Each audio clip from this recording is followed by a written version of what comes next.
El frío del mármol se filtraba a través de la fina tela de su blusa, un escalofrío que no tenía nada que ver con la temperatura de la galería.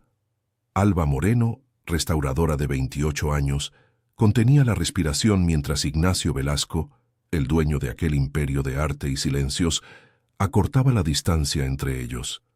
Sus palabras, un susurro untado en falso paternalismo, se deslizaban sobre la deuda que la ahogaba, cada sílaba una humillación calculada. Una chica tan delicada no debería tener estas preocupaciones, dijo, su aliento cargado de coñac y poder. Cuando su mano áspera se posó con una posesividad insolente sobre su hombro, el mundo de Alba se encogió hasta caber en ese contacto repulsivo.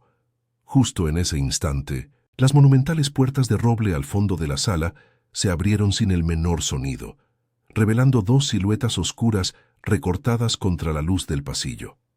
Pero lo que sucedió en los segundos siguientes cambiaría su vida para siempre. Y si te quedas hasta el final, entenderás por qué un gesto puede ser más peligroso que una amenaza. Suscríbete ahora y dinos en los comentarios desde qué ciudad sientes esta tensión. Alba era una mujer construida a base de silencios y una dignidad casi invisible. Huérfana de madre y heredera de sus deudas médicas, dedicaba sus días a devolver el esplendor a lienzos olvidados. Un trabajo meticuloso que contrastaba con el caos de su propia existencia. Vivía en un pequeño apartamento en el barrio de Malasaña, un refugio de soledad donde el único lujo era la luz que entraba por la ventana al atardecer.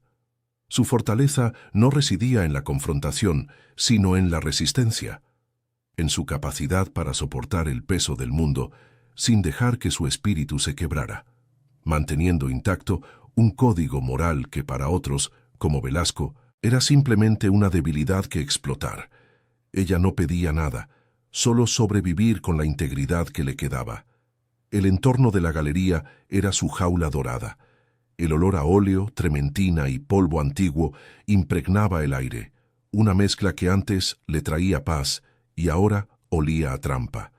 Durante el día, el murmullo de los visitantes adinerados y el eco de sus tacones sobre el mármol creaban una sinfonía de un mundo al que no pertenecía. Por la noche, cuando se quedaba sola trabajando bajo la luz de un flexo, el silencio se volvía denso, casi sólido. Cada crujido de la madera, cada sombra que se alargaba en los pasillos, era un recordatorio de su vulnerabilidad, de ser una pieza más, frágil y reemplazable, en la colección de un hombre que disfrutaba poseyendo la belleza y a quienes la creaban. Se sentía atrapada en un ciclo de miedo y obligación. La presión de Velasco no era solo económica, era una opresión psicológica constante, una erosión lenta de su autoestima. Él disfrutaba recordándole su dependencia, su falta de opciones. Alba observaba la injusticia con una impotencia que le quemaba por dentro.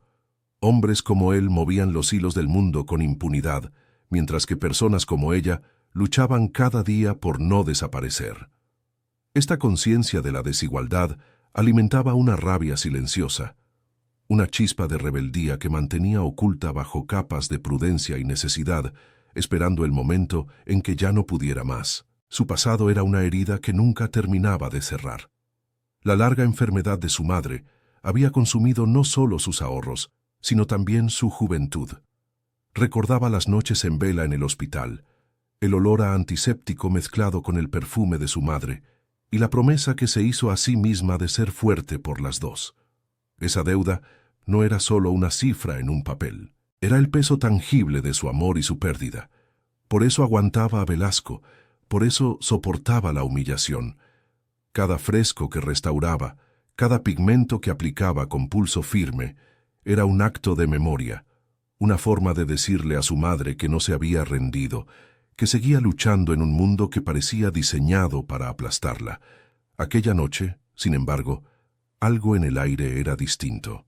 Una calma extraña se había apoderado de la galería, un silencio más profundo que de costumbre.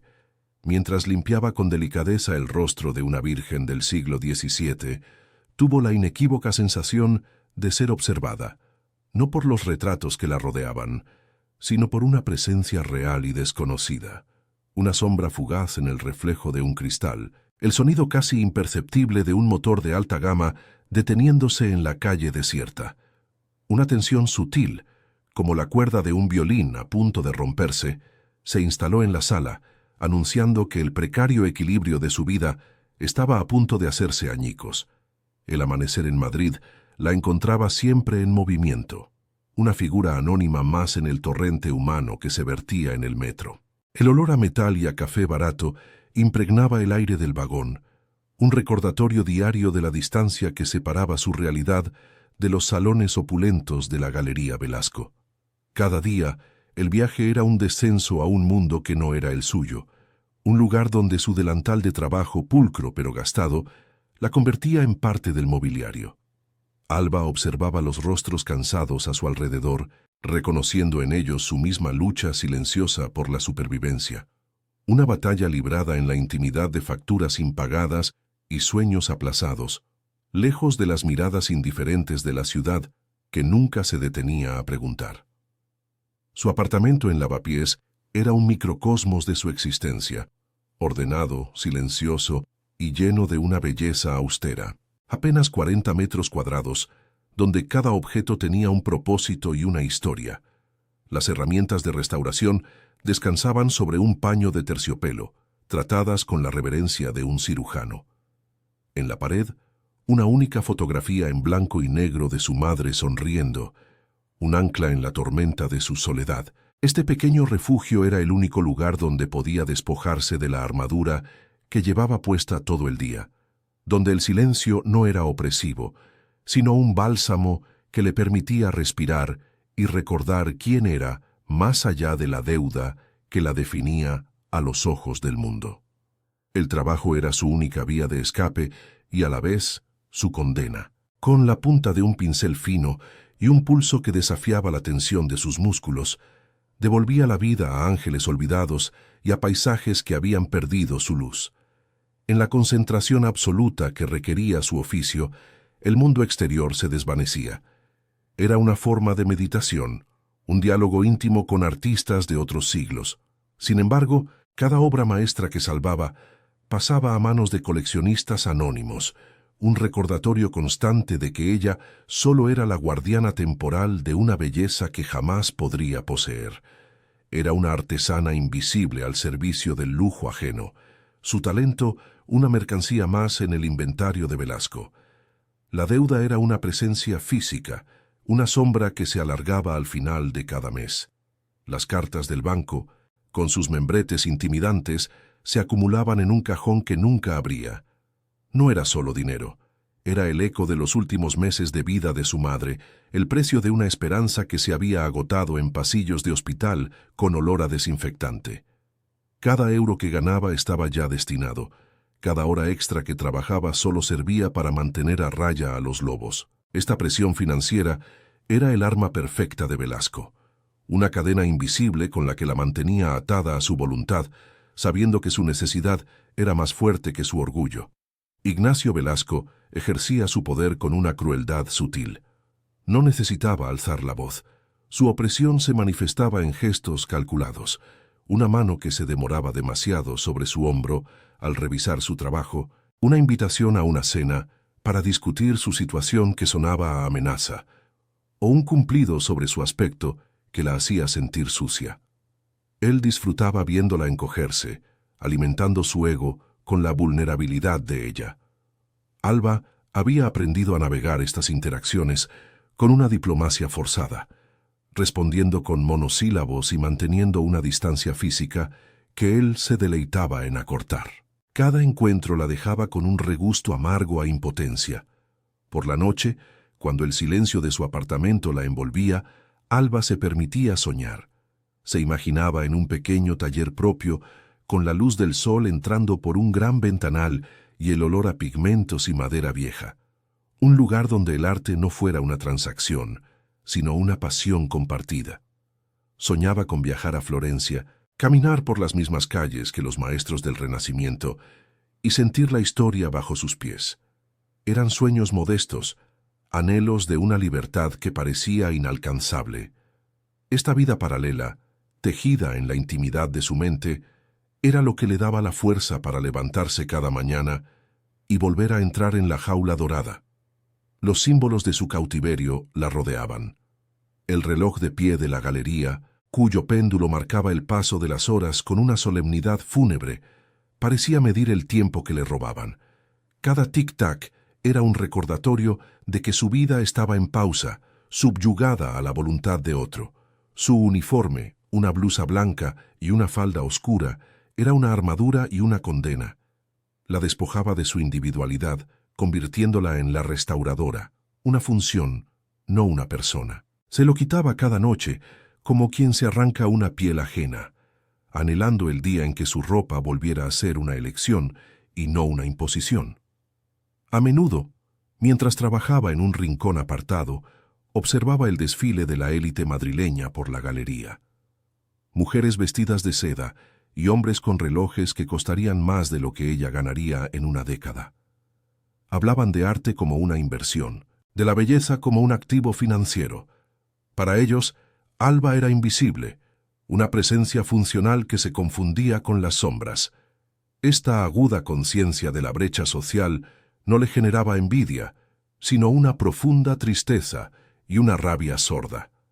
Veía la injusticia del mundo reflejada en el brillo de aquellos zapatos caros que pisaban el mismo suelo que ella limpiaba de rodillas.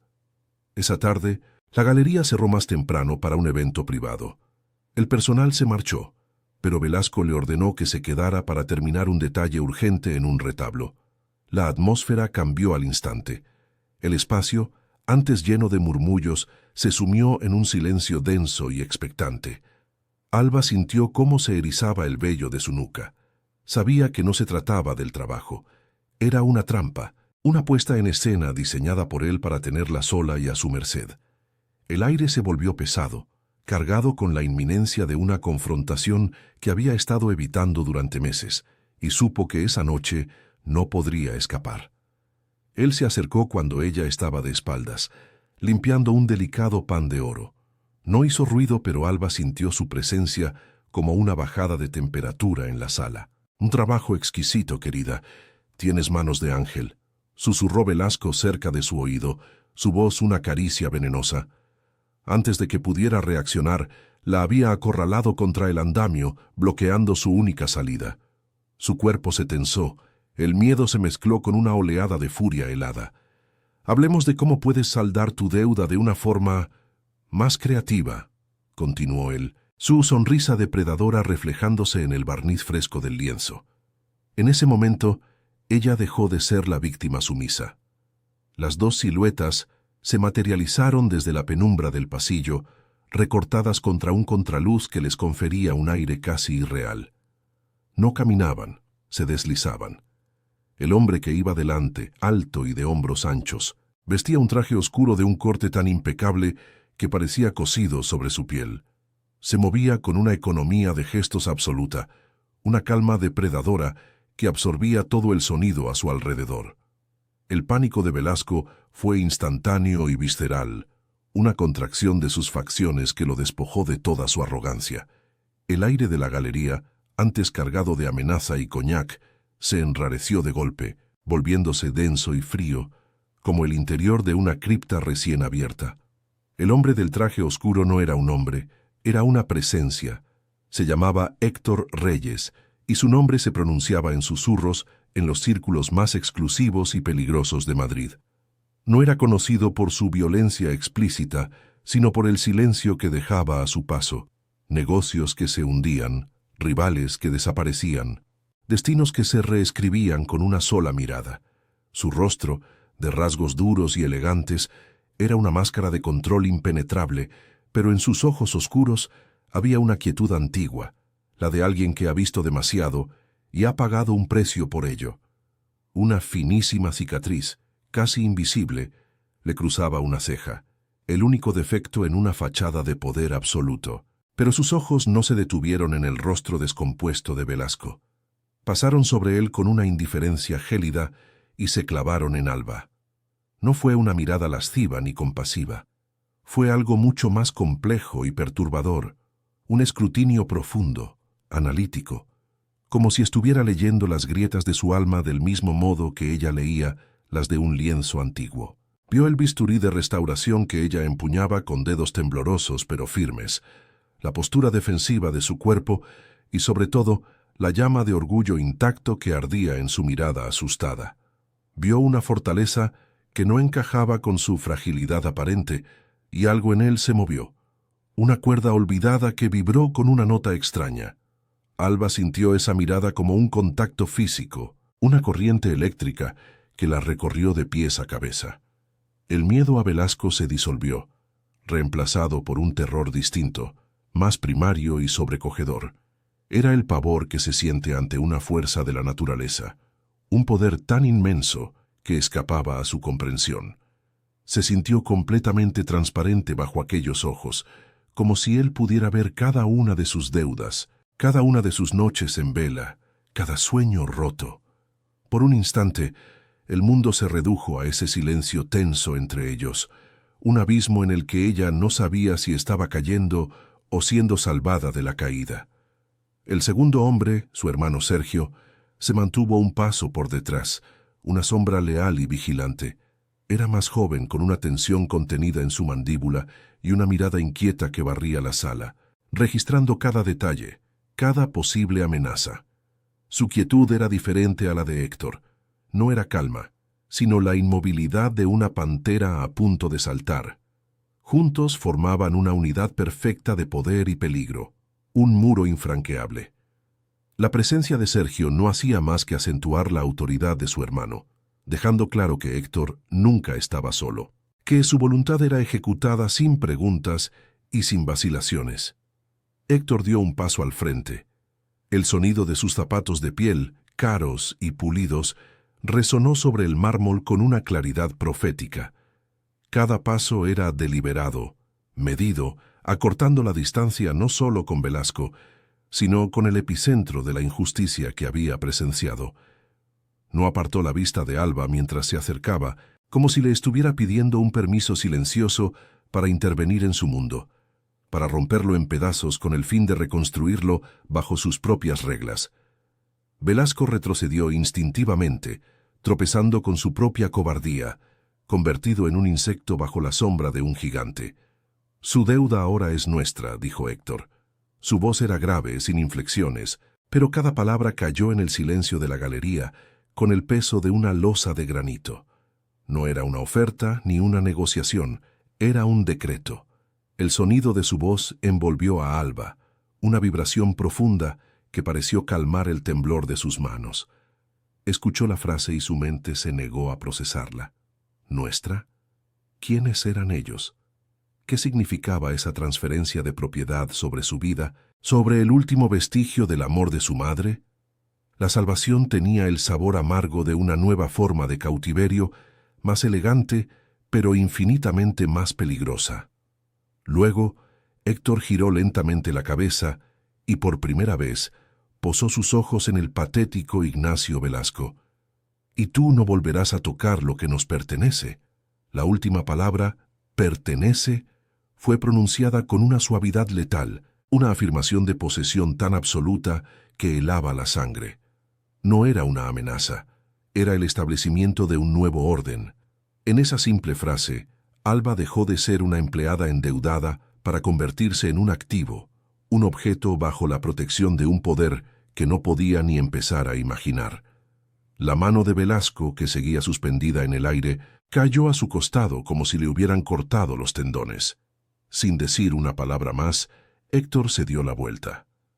Antes de cruzar el umbral, sus ojos se encontraron con los de Alba una última vez. Fue un instante fugaz, pero en él se selló un pacto no verbal. Había una advertencia en su mirada, pero también algo más, algo que ella no pudo descifrar, una promesa de caos y seguridad entrelazadas. Luego él y su hermano desaparecieron en la oscuridad del pasillo tan silenciosamente como habían llegado, dejando tras de sí un vacío cargado de electricidad y un Velasco reducido a un tembloroso montón de miedo y humillación. Alba se quedó sola, de pie en medio de la inmensa galería, con el bisturí todavía en la mano. Las puertas de roble seguían abiertas, una invitación a un mundo que acababa de cambiar para siempre. El eco de la voz de Héctor Reyes aún flotaba en el aire, impregnando el olor a óleo y a barniz. Ya no olía a trampa, sino a destino. Se apoyó en el frío andamio y por primera vez en mucho tiempo no sintió el peso de la deuda, sino el vértigo aterrador de una libertad que le había sido impuesta por el hombre más peligroso de Madrid. Los días que siguieron a aquella noche se movieron a través de una neblina de irrealidad. Alba intentó aferrarse a su rutina como a un salvavidas. El metro por la mañana, el olor a trementina, el pulso firme de su mano sobre el lienzo. Sin embargo, todo era diferente. El silencio de la galería ya no era el de un santuario, sino el de una jaula vigilada. Cada sombra parecía esconder a un observador. Cada coche de alta gama que pasaba por la calle parecía ralentizar la marcha. La presencia de Héctor Reyes era un fantasma que se había instalado en su vida, una deuda invisible que no sabía cómo ni cuándo le sería cobrada. Vivía en un estado de alerta constante, atrapada entre el alivio de no ver más a Velasco y el pavor a su nuevo y silencioso protector. El primer encuentro fue en una pequeña librería de viejos cerca de su piso, su refugio de los domingos por la tarde. Mientras acariciaba el lomo de un libro de arte renacentista, sintió esa misma bajada de temperatura en el aire, esa quietud que anunciaba su llegada. Levantó la vista y allí estaba él, al final del pasillo, examinando un tomo de filosofía con una concentración absoluta. No la miró directamente, pero ella supo, con una certeza que le heló la sangre, que su presencia no era casual. Se sintió como una mariposa bajo un cristal, observada, estudiada y completamente indefensa. Salió de la tienda sin comprar nada, con el corazón martilleándole en el pecho, sintiendo sus ojos en la nuca, hasta que dobló la esquina. Él no la seguía para intimidarla, sino para comprenderla. Héctor Reyes, un hombre que vivía rodeado de traición y lujo vacío, se encontraba inexplicablemente atraído por la sencillez de su existencia. Observarla en su mundo, moviéndose con una dignidad silenciosa entre los estantes polvorientos o esperando el autobús bajo la lluvia, era como mirar un paisaje de un país que había olvidado que existía. La pureza de ella, su inquebrantable código moral frente a la adversidad, actuaba como un espejo que le devolvía el reflejo de todo lo que él había perdido o destruido en su propio camino. Era una fascinación peligrosa, una luz que amenazaba con exponer las grietas de su propia oscuridad. Una semana después, apareció en la galería. Entró como un cliente más, aunque el pánico silencioso del nuevo gerente delató su verdadera identidad. Se detuvo frente al retablo que ella había estado restaurando aquella fatídica noche. Alba sintió que el aire se volvía espeso, difícil de respirar. Él no habló de deudas ni de protección. En su lugar, señaló un pequeño detalle en el manto de un ángel.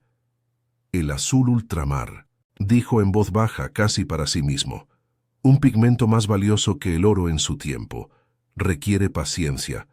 Sus palabras no eran sobre pintura, eran un reconocimiento a su arte, a su meticulosidad, un gesto de respeto que la desarmó mucho más que cualquier muestra de poder. La dualidad de sus sentimientos la estaba destrozando. Una parte de ella, la racional, le gritaba que huyera. Él era la encarnación de un mundo violento y corrupto que despreciaba. Pero otra parte, una fibra más profunda e instintiva, se sentía extrañamente segura bajo su vigilancia. En un mundo que siempre la había ignorado o intentado explotar, él la veía. Su mirada no la cosificaba como la de Velasco, la atravesaba reconociendo la fuerza que ella misma a veces dudaba poseer. Este reconocimiento era tan adictivo como aterrador. Un veneno dulce que empezaba a correr por sus venas, nublando la línea entre el miedo y el anhelo. La protección de Héctor se manifestaba de formas sutiles y contundentes. Una tarde, al salir del trabajo, un hombre de aspecto amenazador, un antiguo socio de Velasco, comenzó a seguirla. Alba aceleró el paso, el pánico atenazándola. Antes de que pudiera llegar a una calle concurrida, un coche negro se detuvo bruscamente junto al hombre. Sergio Reyes bajó del vehículo. No hubo gritos ni violencia, solo un intercambio de palabras en voz baja y una mirada que bastó para que el hombre retrocediera, pálido y tembloroso, y desapareciera en la dirección opuesta. Alba lo vio todo desde la distancia, con el corazón encogido. Estaba a salvo, pero su libertad era una ilusión. En otra ocasión, sus mundos colisionaron de forma casi íntima. Una lluvia torrencial la sorprendió saliendo de la galería. Mientras esperaba bajo un toldo, el mismo sedán negro se detuvo silenciosamente a su lado. La ventanilla trasera bajó, revelando a Héctor en la penumbra del interior. No le ofreció llevarla, no le dijo nada, simplemente la miró, y luego su chofer bajó y le entregó un paraguas grande y negro. Antes de que pudiera dar las gracias, el coche se había alejado, dejándola sola bajo la lluvia, sosteniendo un objeto que se sentía como una extensión de su presencia, sobrio, protector y abrumadoramente oscuro. Alba comenzó a notar los detalles que humanizaban al monstruo. La forma en que sus dedos tamborileaban impacientemente sobre su rodilla cuando creía que nadie lo veía. Un gesto de ansiedad contenida. O la cicatriz casi imperceptible en su ceja, que se acentuaba cuando fruncía el ceño. Un mapa de una batalla pasada. Una noche lo vio salir de un hospital privado con el rostro contraído en una máscara de dolor que no era física. Por un instante, no era el temido Héctor Reyes, sino un hombre cargado de un peso insondable. Esa vulnerabilidad fugaz fue más peligrosa para ella que toda su demostración de poder, porque le hizo preguntarse qué heridas escondía él. Él, por su parte, luchaba una batalla interna que amenazaba con desmoronar su férreo autocontrol. Alba representaba todo lo que él no podía tener, todo lo que mancharía con su solo contacto. Su integridad era un reproche silencioso a la vida que había elegido. Se descubría a sí mismo alterando sus rutas solo para pasar por su calle, o revisando los informes de sus hombres sobre ella con una atención que bordeaba la obsesión. Era una debilidad, un fallo en su sistema, y sabía que sus enemigos, siempre al acecho, no tardarían en percibirlo. Protegerla se estaba convirtiendo en una necesidad tan vital como respirar, y eso lo aterraba. La tensión física entre ellos era un campo de minas. En una visita a la galería para supervisar una nueva adquisición, él se acercó para ver un detalle del lienzo en el que ella trabajaba. Sus hombros casi se rozaron. Alba contuvo la respiración, consciente del calor que emanaba de su cuerpo, del sutil aroma a cuero y a algo más, algo metálico y limpio. Él pareció notar su tensión, porque se detuvo un segundo más de lo necesario, su proximidad, un desafío silencioso. En ese instante, la inmensa sala pareció encogerse hasta contener solo a ellos dos, y el aire cargado de electricidad que vibraba en el espacio que los separaba. Ella intentó revelarse a su manera. Un día, al recibir un sobre con una considerable suma de dinero en su buzón, sin remitente, pero con un origen obvio, se lo devolvió. No a él directamente, sino a través del gerente de la galería, con una nota escueta. No necesito su caridad. Mi trabajo es suficiente. Fue un acto de orgullo desesperado, una forma de trazar una línea en la arena. Sabía que era un gesto inútil contra un poder como el suyo, pero necesitaba demostrarse a sí misma que todavía era dueña de su alma, aunque su vida ya no le perteneciera por completo. La respuesta de Héctor fue el silencio. Un silencio denso y prolongado que se extendió durante casi 2 semanas. No hubo más encuentros casuales, ni coches negros en la distancia. Al principio, Alba sintió una oleada de alivio, como si hubiera salido a la superficie después de estar conteniendo la respiración demasiado tiempo. Pero pronto, el alivio dio paso a una extraña sensación de vacío, a una inquietud que no sabía nombrar. La ausencia de su mirada vigilante la hacía sentir más expuesta que nunca, como si al rechazar su protección se hubiera quedado sola y desnuda frente a un mundo lleno de peligros reales. Comenzó a entender la naturaleza de su jaula. No estaba hecha de barrotes de acero, sino de la propia presencia de él. Su poder la envolvía, redefiniendo los límites de su realidad. Los proveedores de la galería, que antes la trataban con displicencia, ahora la saludaban con un respeto temeroso. El casero, que llevaba meses amenazándola con el desahucio, De repente le ofreció una rebaja en el alquiler. El mundo se estaba reconfigurando a su alrededor por orden de un hombre que operaba desde las sombras, y ella no tenía ningún control sobre ello. Era una marioneta en un escenario que él había construido para ella. El mundo de Héctor era un ecosistema de violencia latente. Sergio, su hermano, actuaba como el guardián de esa oscuridad, manteniendo a raya las amenazas con una eficiencia brutal. Observaba la creciente fascinación de Héctor por la restauradora con una preocupación mal disimulada. Para Sergio, ella era una anomalía, una variable incontrolable que podía convertirse en una vulnerabilidad fatal. «Esa chica te está ablandando, Héctor», le dijo una noche, su voz una advertencia. «Y en nuestro mundo, la compasión es una sentencia de muerte». Héctor no respondió, pero la verdad de las palabras de su hermano resonó en el silencio. La calma se rompió una noche de otoño. Alba trabajaba hasta tarde, inmersa en la restauración de un retrato del siglo XVIII, cuyo rostro parecía mirarla con una tristeza premonitoria. De repente, las luces de la galería parpadearon y se apagaron, sumiendo la sala en una oscuridad casi total, solo rota por la luz de emergencia del pasillo. Un ruido sordo, el de una puerta forzada, resonó desde la entrada principal. No era un ladrón común. El silencio que siguió al estruendo fue profesional, metódico. Eran hombres que sabían lo que hacían y no habían venido a por los cuadros. Su primer instinto fue esconderse. Se deslizó detrás de un pesado tapiz flamenco, con el corazón latiendo desbocado en su garganta. Oyó susurros, pasos sigilosos sobre el mármol. No la buscaban a ella, la estaban esperando. Era una trampa, y ella era el cebo. Velasco, en un acto de estupidez y venganza, había vendido información a una facción rival de los reyes, revelándoles la única debilidad que Héctor había mostrado en años. En la penumbra, vio la silueta de un hombre levantar un teléfono. «La tenemos. Ven solo, Reyes, o la próxima vez que veas su arte será en las noticias». Justo cuando el pánico amenazaba con paralizarla, su propio teléfono vibró en su bolsillo. Un número desconocido. Con dedos temblorosos, descolgó. No hubo un «hola». Solo la voz grave y calmada de Héctor, un ancla en medio del caos. «No te muevas de donde estás, Alba. Cierra los ojos y cuenta hasta 100.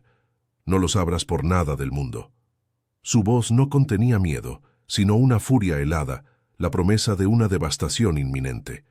Era una orden, pero también un ruego, la súplica de un hombre que estaba a punto de desatar el infierno para proteger la única luz que había encontrado en su oscuridad. Alba obedeció. Apretó los párpados con una fuerza que le provocaba destellos de colores tras la oscuridad y comenzó a contar. 1. El susurro de su propia voz era un hilo frágil contra el sonido de las suelas de goma sobre el mármol. 2. Sentía las vibraciones en el suelo a medida que se acercaban a su escondite. 3. El olor a tabaco rancio y a la humedad de la calle invadió su refugio tras el tapiz. Cada número era un peldaño que descendía más y más hacia el pánico. Una súplica silenciosa para que la voz de Héctor al otro lado del teléfono fuera una promesa y no una despedida. El mundo se había reducido a la textura áspera del tejido contra su mejilla y a la letanía desesperada de su cuenta. Al llegar al 37, un estruendo cataclísmico hizo temblar la galería hasta sus cimientos. No fue una explosión, sino algo más orgánico y brutal. El sonido de las monumentales puertas de roble siendo arrancadas de sus goznes como si fueran de cartón. Los pasos de los intrusos se detuvieron en seco. El silencio que siguió fue peor que el ruido, un vacío expectante cargado de una violencia inminente. Alba dejó de contar, con la respiración atrapada en la garganta. El cazador se había convertido en presa, y ella estaba en el epicentro de la tormenta que acababa de desatarse. Una tormenta que tenía un nombre: Héctor Reyes. Lo que vino después fue una sinfonía del infierno, una secuencia de sonidos sordos, secos y definitivos. Un grito ahogado cortado a la mitad, el impacto pesado de un cuerpo desplomándose contra una vitrina, seguido del tintineo agudo de cristales rotos. No hubo un tiroteo prolongado, solo 2 detonaciones amortiguadas, como si un silenciador estuviera tragándose el eco de la muerte. Alba se tapó los oídos, pero la violencia era una vibración que sentía en los huesos, en los dientes. Era la eficiencia de un depredador en su territorio, una purga metódica y sin piedad. El olor metálico de la sangre fresca comenzó a reptar por debajo del tapiz, un perfume nauseabundo que se mezcló con el de los óleos centenarios. El silencio que se instaló después era absoluto, un silencio de tumba, un vacío tan denso que parecía tener peso y textura. Alba permanecía acurrucada, temblando incontrolablemente, con la palabra 90 atascada en su mente. No podía seguir. La orden de Héctor había sido un ancla, pero el terror la había arrancado de su amarra. Necesitaba saber. Necesitaba ver la cara del hombre que había desatado aquel apocalipsis por ella. En un acto de pura transgresión, rompiendo la única promesa que le había hecho, abrió los ojos. La curiosidad era una forma de coraje, y la necesidad de entender, más fuerte que el instinto de supervivencia. La escena que la recibió era un cuadro barroco de caos y muerte. Los cuerpos de los asaltantes yacían en posturas rotas sobre el inmaculado suelo de mármol, ahora veteado de un rojo oscuro, y en el centro, de espaldas a ella, estaba Héctor. Su silueta se recortaba contra la luz pálida de la calle que se filtraba por el hueco de la puerta destrozada. No se movía. Su cuerpo era una estatua de tensión contenida, el traje oscuro pegado a su espalda por el sudor o la lluvia. Lentamente, como si emergiera de un trance, se pasó una mano por el pelo, y fue entonces cuando ella vio que sus nudillos estaban ensangrentados. No era un rey en su trono, era un soldado regresando de una guerra que él mismo había provocado. Cuando se giró, sus miradas se encontraron a través de la sala devastada. El tiempo se detuvo. La máscara de control de Héctor se había hecho añicos, y lo que Alba vio debajo la dejó sin aliento. No era frialdad, era un dolor antiguo, una furia tan profunda que parecía quemarle desde dentro. En sus ojos no había triunfo, sino el reflejo de la misma oscuridad que acababa de desatar, una oscuridad que ahora la salpicaba a ella. Él, a su vez, la miró como si fuera un fantasma, el único punto de luz en su infierno personal. Vio su terror, sí, pero también vio que estaba intacta, y una microexpresión, algo parecido a un alivio devastador, cruzó su rostro antes de desaparecer. Dio un paso hacia ella y luego otro. El sonido de sus zapatos sobre los cristales rotos fue el único ruido en el universo. Cada paso era pesado, cargado con el peso de lo que acababa de hacer, no por negocio ni por poder, sino por ella. Se detuvo a apenas 1 metro de distancia, el abismo entre ellos lleno de muerte y de una conexión innegable. El aire crepitaba, cargado con el olor a pólvora y con la verdad desnuda de quién era él. Ya no había máscaras. Ella era la restauradora de arte que había visto la muerte de cerca, y él era el asesino que había encontrado algo que valía más que su propia alma. «Te dije que no abrieras los ojos». Su voz fue un susurro roto, áspero. No era un reproche, sino la confesión de un fracaso. El fracaso de protegerla no del peligro, sino de la visión de su propia monstruosidad. En esa frase, Alba lo comprendió todo. Él no la veía como una posesión que defender, sino como un santuario que no quería profanar con su propia violencia. El muro que ella había construido contra él, hecho de miedo y principios morales, se desmoronó por completo. Vio al hombre atrapado dentro del monstruo, un hombre que sangraba por heridas que nadie más podía ver. Sin pensarlo, dio un paso al frente, acortando la distancia que los separaba. Levantó una mano temblorosa, no para tocarlo, sino para señalar el corte que sangraba en su pómulo. Fue un gesto instintivo, el de la restauradora que ve una obra de arte dañada y siente el impulso de repararla. Héctor se estremeció ante su proximidad, como si su toque pudiera quemarlo. En ese instante, su mano se cerró sobre la muñeca de ella. No fue un gesto de posesión, sino de anclaje. Su piel estaba helada, pero el contacto fue una descarga eléctrica, un pacto sellado en silencio. El toque era a la vez sagrado y peligroso, un punto de no retorno. Sergio apareció en el umbral, una sombra silenciosa cuya presencia rompió el hechizo. Su mirada lo abarcó todo: los cuerpos, la devastación y, sobre todo, la mano de su hermano todavía aferrada a la muñeca de Alba. Héctor la soltó como si quemara, y la máscara del líder implacable volvió a su sitio. Se irguió, dándole la espalda a ella para enfrentarse al mundo que le pertenecía. Pero ya era tarde. Ambos lo sabían. Aquel gesto, aquel instante de vulnerabilidad compartida, había cambiado las reglas del juego para siempre. El silencio que quedó flotando en el aire no era el final de la violencia, sino el principio de algo mucho más complejo y aterrador. La noche no terminó con la sirena de una ambulancia, sino con el zumbido silencioso y eficiente de un equipo de limpieza que borró la violencia con lejía y trapos. Sergio condujo a Alba de vuelta a su apartamento sin cruzar una sola palabra, su perfil tenso recortado contra las luces de neón de Madrid.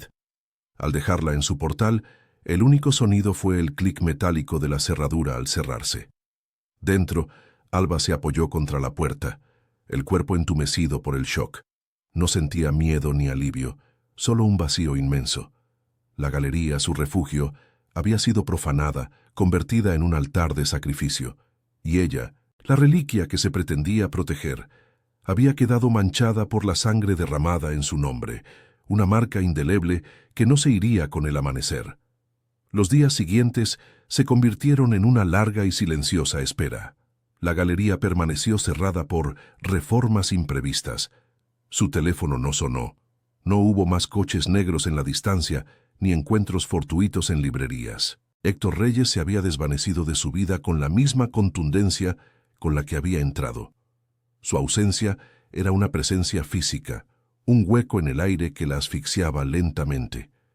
Intentó volver a sus pinceles, a la calma metódica de su trabajo, pero sus manos temblaban.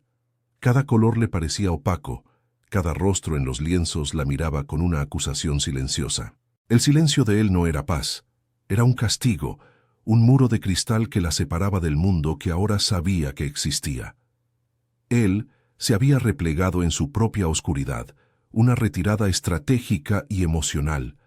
Para protegerla, tenía que cortar cualquier vínculo visible, borrar cualquier rastro que la conectara con él. La guerra que había desatado en la galería no era más que el primer movimiento de una partida mucho más sangrienta. Se sumergió de nuevo en el abismo de su imperio, reforzando sus defensas, eliminando a sus rivales con una frialdad renovada. Cada acto de violencia era una forma de penitencia, un recordatorio brutal del mundo al que pertenecía y del que ella nunca podría formar parte. Se rodeó de lealtades compradas y de un poder que lo aislaba, convencido de que su soledad era el único escudo válido para ella.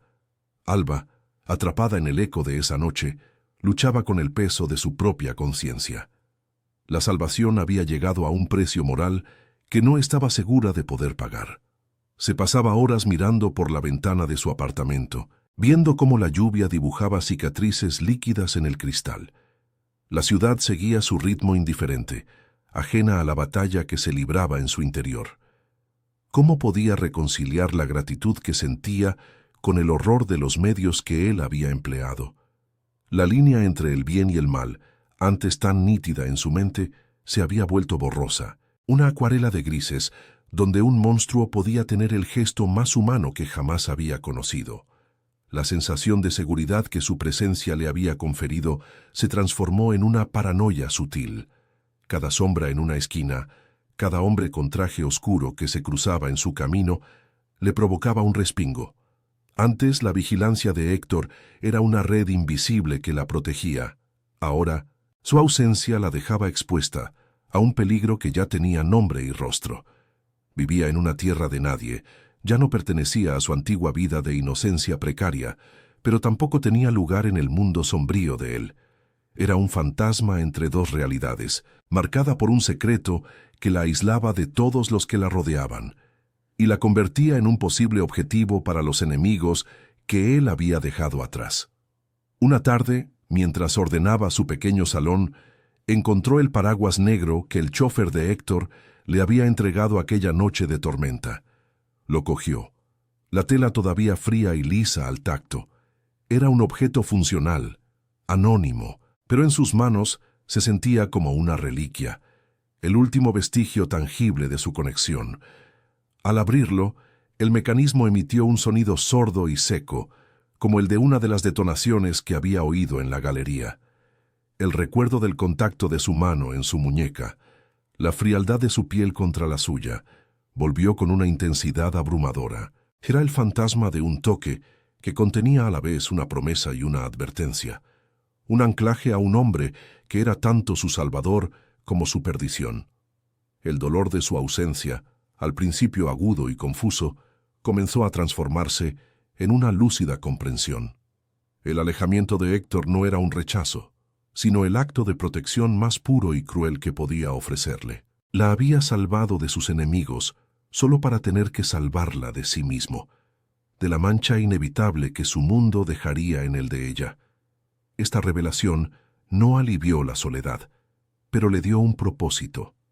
Su silencio no era abandono, era un sacrificio, y ella, a su vez, debía aceptar ese sacrificio guardando el suyo propio, aprender a vivir con el conocimiento de la oscuridad que se había desatado para mantenerla a salvo, una carga que llevaría sola. El mundo exterior intentó reclamarla. Un antiguo colega de la universidad la llamó para ofrecerle un proyecto en un museo de provincias, una oportunidad para empezar de nuevo lejos de Madrid. La conversación fue cordial, pero Alba sintió un abismo insalvable entre ellos. ¿Cómo podía explicarle que los frescos del siglo XVII ya no eran su única preocupación? Que había visto la cara de la muerte y que ésta llevaba los ojos de un ángel caído. Agradeció la oferta y la rechazó con una excusa vaga.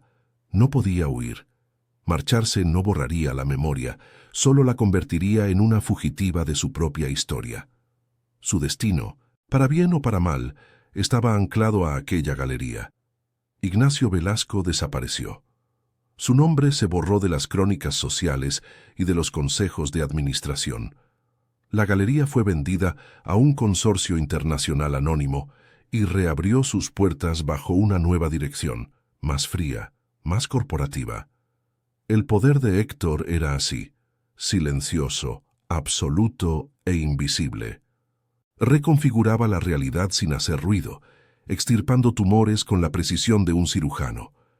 Alba observaba estos cambios desde la distancia, comprendiendo por fin la verdadera magnitud del hombre que la había protegido.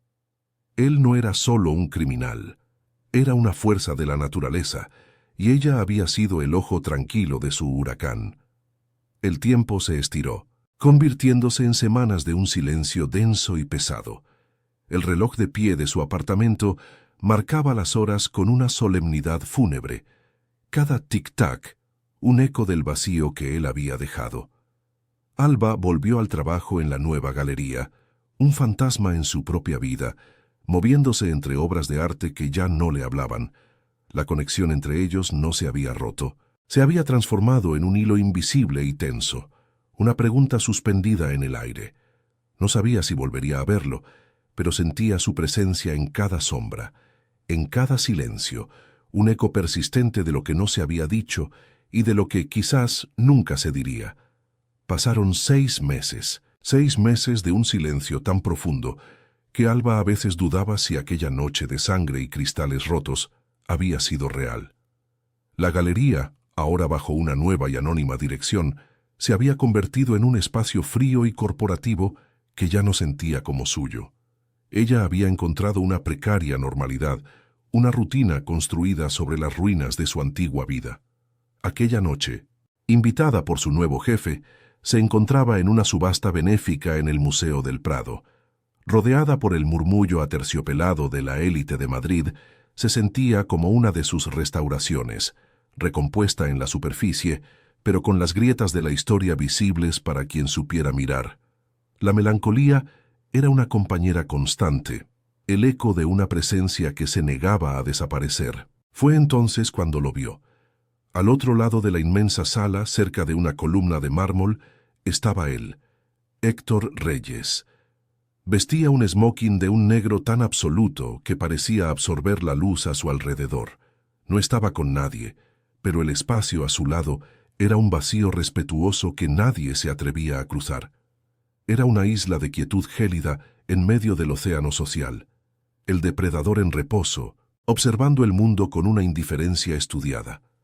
El corazón de Alba no se aceleró con miedo, sino que dio un único y profundo vuelco, un reconocimiento mudo que resonó en cada fibra de su ser. El murmullo de la sala se desvaneció hasta convertirse en un zumbido lejano, y de repente solo existían ellos dos. Como si sintiera el peso de su mirada, él levantó la cabeza. Sus ojos se encontraron a través del gentío, un puente invisible tendido sobre el abismo de sus mundos. Duró apenas unos segundos, pero en ese cruce de miradas se condensó toda su historia. En los ojos de él, Alba ya no vio la furia helada de aquella noche, sino un cansancio insondable, un eco de la misma soledad que ella sentía. En los de ella, él no encontró el terror que esperaba, sino un entendimiento tácito, una aceptación serena de la oscuridad que ambos compartían. Fue una confesión silenciosa. «Te veo». Y una respuesta sin palabras. «Yo también». No hacía falta nada más. El vínculo, forjado en la violencia, se había purificado en el silencio. El subastador anunció el siguiente lote: la financiación completa para la restauración del ala infantil de un hospital público, un proyecto modesto y olvidado por los grandes mecenas. La puja comenzó con lentitud, con cifras educadas que no llegaban a cubrir ni la mitad del coste. Cuando parecía que la iniciativa iba a fracasar, una voz grave y tranquila resonó desde el fondo de la sala. 1 millón de euros. Era Héctor. No había levantado la mano, solo había hablado, y su palabra fue suficiente para congelar el aire. Fue un gesto limpio, desprovisto de ego, una ofrenda anónima a un mundo que no era el suyo. Usó el dinero manchado de su imperio para sanar, para construir, para proteger la inocencia. La sala estalló en un murmullo de asombro. El martillo cayó con un golpe seco y definitivo. Héctor no esperó los aplausos ni buscó el reconocimiento.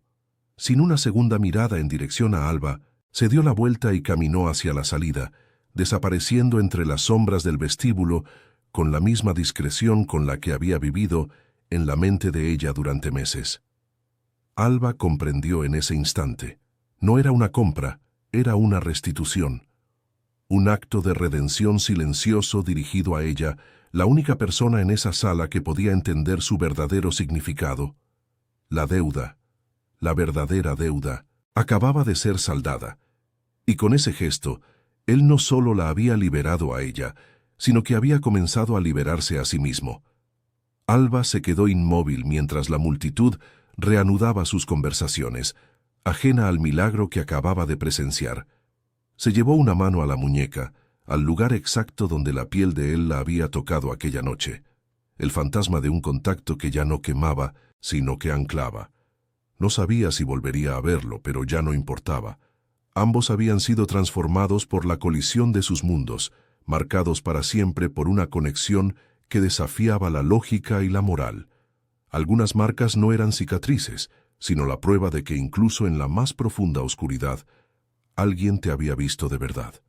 Si esta historia ha resonado en ti, si crees que un solo gesto puede redimir una vida entera, ayúdanos a seguir contando historias que importan.